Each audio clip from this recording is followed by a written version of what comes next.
Stand Up for Grain Safety presents Grain Dust Explosions.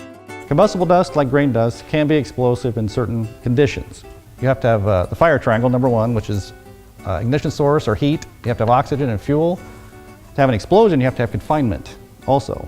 Further components needed, for the fuel, you need a minimum concentration. You have to have dry dust, low moisture dust, and you have to have dust in suspension. Any piece of the pie comes out of there, there's no explosion.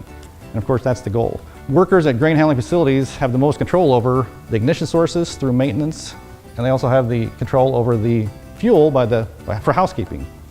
And every facility should have a housekeeping program. And the dust must be 1/8 of an inch or less in priority housekeeping areas. I'm going to illustrate how an explosion happens. This is a two-stage dust explosion simulator. I have dust on the right side. There's a pan angled upwards towards the heat source. That heat source is 930 degrees Fahrenheit. I'm going to blast that dust in suspension. That dust will hit that heat coil, instantly ignite, create pressures traveling faster than the speed of sound. The pressure will go up, hit the plate, have nowhere to go, so it'll go left through the tube, and it will kick the dust in suspension on that ledge over there. After the dust is in suspension, the flame will come behind it and ignite the dust that's suspended on the left side. Real time, you will see flash, flash, boom. What this is illustrating is explosions happen in a series. There's primary and secondaries. So you'll notice 6 of the 7 components are present right at the moment. With the heat source operating, I have an ignition source, I have oxygen, I have confinement, I have dust. It's dry dust, it's low moisture dust. The only thing I'm missing is dust in suspension. As you observe, nothing happens. It will only happen when all 7 components come together. And I will illustrate that right now. Compressed air is used to suspend the dust.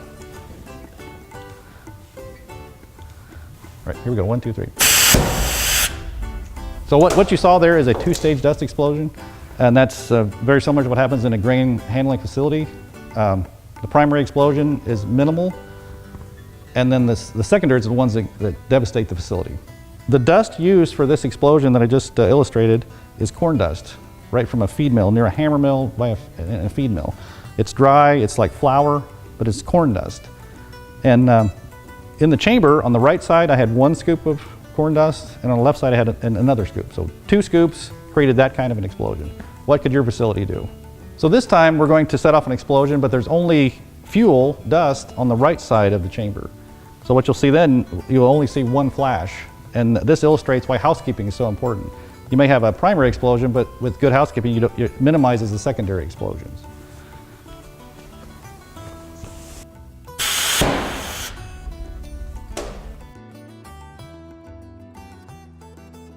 So in this illustration of the dust explosion chamber, one of the components is missing for an explosion.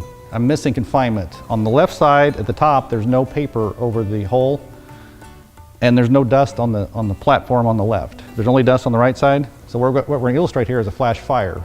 Without confinement, it's only a flash fire. The components you do have are ignition, oxygen, fuel, but no confinement. Go, 1, 2, 3.